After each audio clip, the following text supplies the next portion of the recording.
Hey there, it is Darby with Calm Math, and this is in the test series. So what I'm doing is going over common end of the year um, tests. I live in the state of Florida, so these are Florida State assessments, and this is the first part of the grade 5 FSA math test. I will do this in two parts. Neither part uses a calculator. I am covering a paper-based practice test just because it's easier to scroll through for me. But there are computer-based practice tests online, same questions. I will link to the tests, the answers, and all of the tests, and also the second part of this particular test in the description below. There is a reference sheet with common conversions that can be used during this particular test. And like I said, this is session 1. So if you are a student or a parent, a teacher or a teacher in training, this could be really helpful just to rethink how you approach problems and hopefully reduce some math anxiety. So this first problem here, a multiplication expression with a product of 34,572 is shown, and we're looking for the missing digit that goes in that box. So if you have no idea, you can always take these numbers and plug them in to see if that works. That is one strategy. Another strategy would be to think, okay, well, if I know the final answer is 34,572, I am going to, okay, let's get my pencil ready. The first row, if we multiply it, 6 times 2 is 12. Carry the 1. 0 times 6 is 0 plus 1. And 4 times 6 is 24. So the next row in multiplication with the missing digit, and then it's going to add to give us the 34,000 number. Okay. So let's go with the number 1. If and there's going to be a 0 here because that's a placeholder. So if I said 1 times 2 is 2, 1 plus 2 does not equal 7. So I know it's not 1.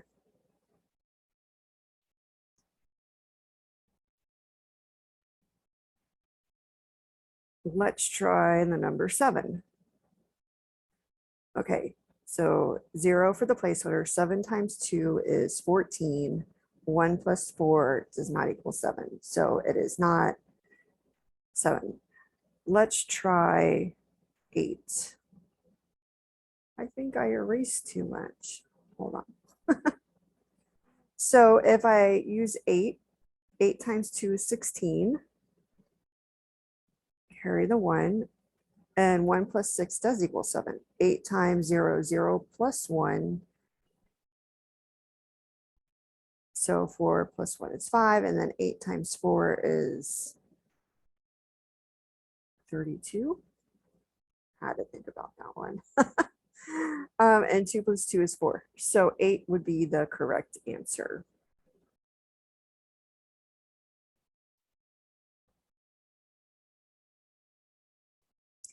Okay, what is the value of 8 divided by 1/5?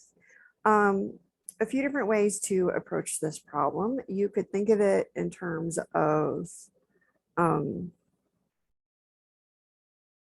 like, let's say chocolate bars, because those are good. If I had 1 chocolate bar, these are not even 1, 2, 3, 4, 5. Let's just make it even looking. 1, 2, 3, 4, 5. Okay, that's better. So if I had one chocolate bar split into 5 pieces, each piece would be 1/5. Okay. So there would be 5 of those, right? For one chocolate bar. My 5s are funny looking. So if I had 8 of these, 8 chocolate bars, how many of these things would there be? It would be 5 times 8. That would be 40. So that's like a visual way to do it. If you think about your fraction rules, when you were dividing by a fraction, you keep, hold on, keep, change, flip. I always want to say KFC, like the chicken place, but it's keep the first fraction, change to multiply, and then flip the second fraction, KCF. Dyslexia for the win. I always say it backwards. So KCF, not KFC. So if we keep the first one, 8/1, just a whole number you can put over 1, change to multiply, and then flip the second fraction. So 5/1, and then the bottom 1 times 1, you don't need to keep that, it's just 1. And 8 times 5 is 40. So there's 2 different ways you can approach this problem. Not 41, 40. There you go.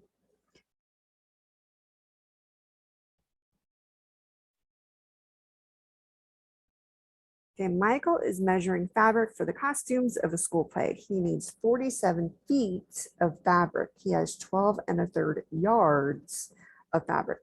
How many more yards of fabric does he need? If you don't know feet to yards, you could refer back to the reference sheet at the beginning of the test, or on the computer, there'll be like a link that you can just click. But there are 3 feet in a yard. So, and since we want this to be in yards, let's convert this 47 feet into yards. So, like I said, there's 1 yard has 3 feet in it. And we have 47 feet. And we're going to multiply this. And the feet will cancel out. And I'm just going to put that over 1 because I do that. So the feet are going to cancel out. Feet divided by feet cancels out. And then 47 divided by 3. I know that 3 goes into 45, 15 times, right? With 2 left over. So remember, no calculators on this part of the test. So 3 goes into 4 1 time. And if you subtract, then you got 17. So 3 goes into 17 5 times. And that's 15. And you subtract, and you have 2 left over. So the remainder would be 2/3. So that's 15 2/3 yards of fabric is what Michael already has. And oh, that's what he needs. I read it backwards. So he needs 15 2/3 yards. He already has 12 1/3. How much more does he need? So 12 1/3, and we're going to subtract. So 2/3 minus 1/3 is 1/3. And 15 minus 12 is 3. So you could write it 3 1/3. Or you do an improper fraction, like 3 times 3 is 9. 9 plus 1 is 10. So you could say 3 1/3 or 10/3. Either would be correct.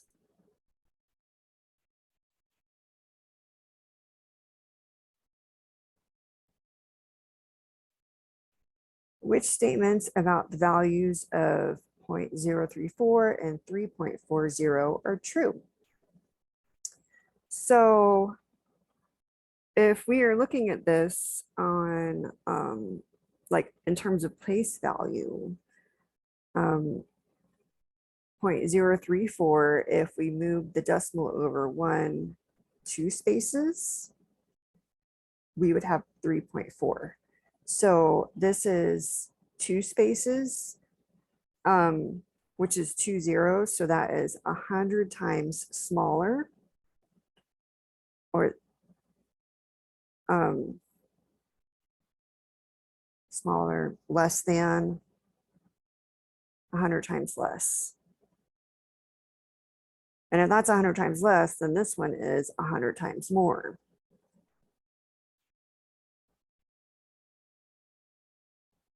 Okay, so let's look at our statements. And this is statements, so more than one answer is going to be correct. We know it's not 1/10 because it's 2 spaces, so that would be 100. Okay, so 0.034 is 1/100th of 3.4. Is that true? If you divide 3.4 by 100, yes. Okay, so 10 times less? No, because it's 100 something. Is 0.034 100 times more? No, it's much smaller than. And then 3.4 is 100 times more. Yes, 100 times more. So those would be the 2 answers.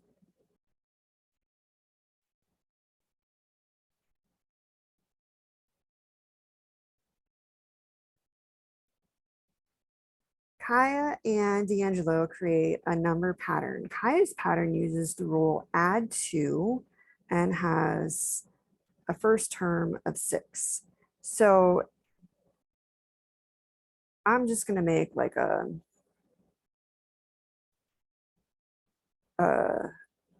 T table, Kaya, D'Angelo. So Kaya's first term is 6 and she adds 2. So 6 plus 2 is 8. 8 plus 2 is 10. 10 plus 2 is 12. 12 plus 2 is 14. And then D'Angelo's pattern uses the rule add 4 and has a first term of 5. So 5 plus 4 is 9. 9 plus 4 is 13. 13 plus 4 is 17. 17 plus 4 is 21. So Kaya's numbers are all even. I'm just going to put E for even. D'Angelo's numbers are all odd. The 2 patterns do not have terms in common. None of these numbers are the same. You notice that? So they do not have terms in common. Kaya's pattern has only even numbers. 6, 8, 10, 12, 14 are only even numbers. D'Angelo's pattern has only odd numbers. So they don't have any terms in common because Kaya's are even and D'Angelo's are odd.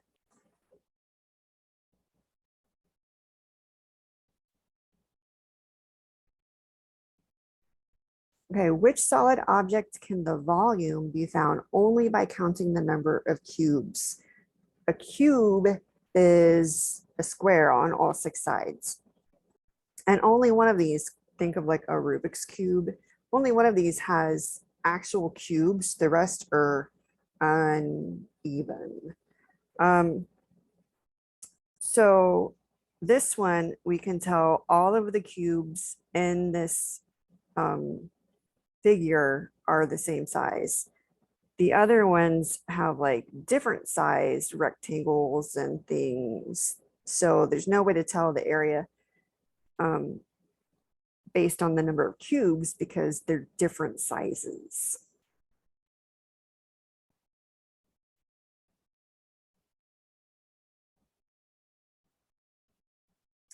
Okay, two-part question. An unknown number is not equal to 3.6, but rounds to 3.6 when rounded to the nearest tenth. So what could the unknown number be? And you could enter multiple answers for this and be correct. And it says it rounds to the nearest tenth. So the important thing is to know what the 10th place is. 3.6, 6 is in the 10th place. I'm just going to put a T for 10th. The next space is the 100th place. And then it goes to 1,000th, 10,000th, 100,000. You get the idea. So to round to the nearest 10th place, you have to have something in the 100th place, okay? Now our rounding rules, if it is less than 5, you keep it the same. So I'm just gonna put same. If, oh, my pencil keeps disengaging. My pencil doesn't want to do math. If it's greater than or equal to 5, you round it up, okay? So I could have 3.64. That's less, the 4 is less than 5. So if I rounded it to the 10th place, it would just be 3.6. If I had 3.65, it would round up to 3.7, which I don't want. So anything in between, like let's say 3.64 is like the highest it could go. I'll write like an inequality here. And then the lowest it could go would be, let's say 3.55.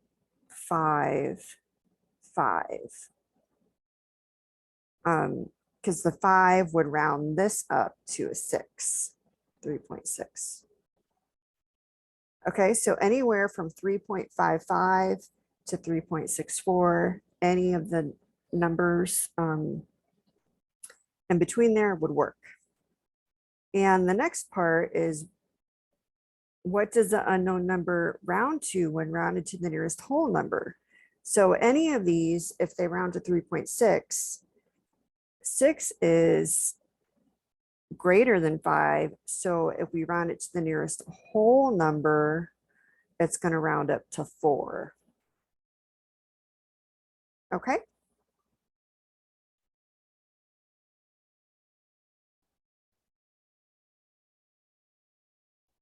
The Bailey family is visiting London, England. The points on the coordinate grid represent the locations of places they plan to visit. And they're staying at a location exactly halfway between Kensington Palace and Green Park. So Kensington Palace is K, which is right here. Green Park is G, which is right here. And halfway between there, let's see, this is 1, 2, 3, 4, 5, 6 spaces in between them. 1, 2, 3. So halfway between them is the coordinate I'm putting. Kind of going out of control here. That coordinate right there. So if I look at my X value, your coordinate is in a point XY.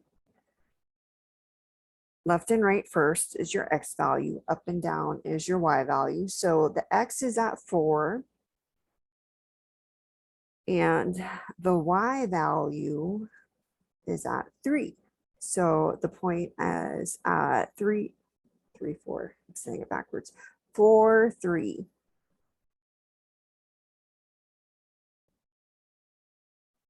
And that would be answer choice C.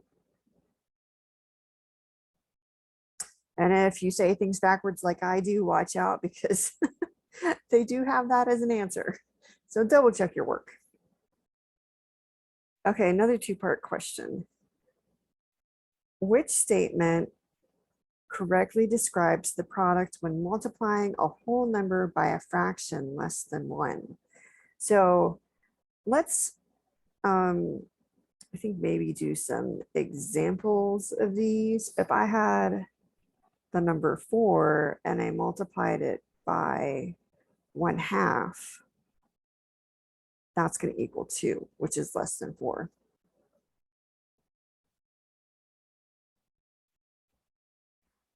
So there's an example. Okay, let's read these statements. The product will be less than the whole number because the fraction is less than 1. Yes, that is true. Just to double check the other answers. The product will always be less than the whole number because multiplying a fraction decreases the number. This is not true because it says always. If I multiplied 3 times 5/2, 5/2 is a fraction, that's going to give me a number bigger than 3.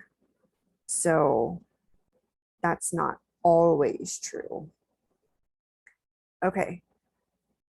Answer choice C, the product will always be greater than the whole number because multiplying a fraction increases the number. Again, with the always, as we can see up here, that is not the case. And then answer choice D, the products will be greater than the whole number because the numerator and the denominator are multiplied by the number. The numerator is the top part of the fraction and the denominator is the bottom part of the fraction. And that's not true. You only multiply by the top number, not the denominator. Okay. So for the second part of this, fill in the bubbles to match the value of each expression to the correct description. So we have the same number here and we're just looking at the fraction. Is the fraction going to make it less than, equal to, or greater than? So if the fraction is less than 1, it will be less than. And it's less than 1 if the top number, the numerator, is smaller than the bottom number, the denominator. So this is less than 1. 5/8 is less than 1. 8/3 is greater than 1, so greater. 8/8 is equal to 1, so equal to. And then 3/5 is less than 1.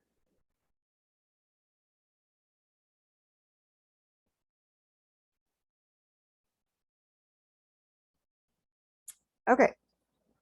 Order of operations. A lot of people know PEMDAS. Please excuse my dear Aunt Sally. Another way to do it is GEMS. So with PEMDAS, P is first, which is parentheses, and GEMS, it's the grouping first. So grouping could be parentheses, it could be brackets, it could be absolute value, any kind of grouping. So that is the first step. So we are going to do inside the parentheses first, which would be 4 plus 3 is 7. Okay. I took out the X because in algebra, X is used as a variable and it just confuses me. But anytime you have a 6 or a number touching a parenthesis, it means multiply. I could put a dot there as well. That's another way to put multiply. Now,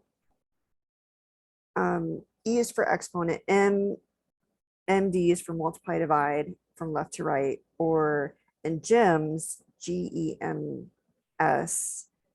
E is for exponent, M is for multiply and divide for left to right. So 6 times 7 is 42. So PEMDAS, PEMDAS, and AS is add and subtract, and multiply and divide are kind of together, but it's like from left to right is the order. It doesn't matter if you're dividing first or multiplying first, you're doing whatever it is from left to right. Same thing if you want to go with GEMS, GEMS, grouping, exponent, multiply, divide, add, subtract, but always from left to right.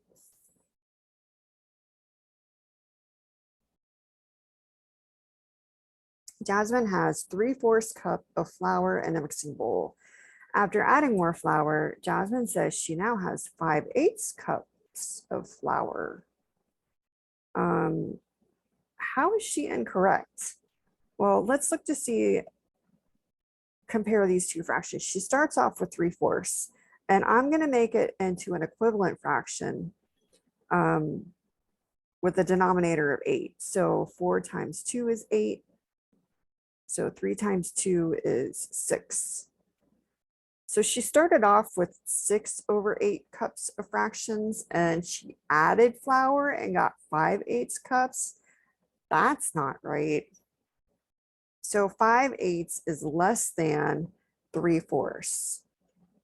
She actually must have taken flour out of her bowl or dropped it on the floor or something. I don't know.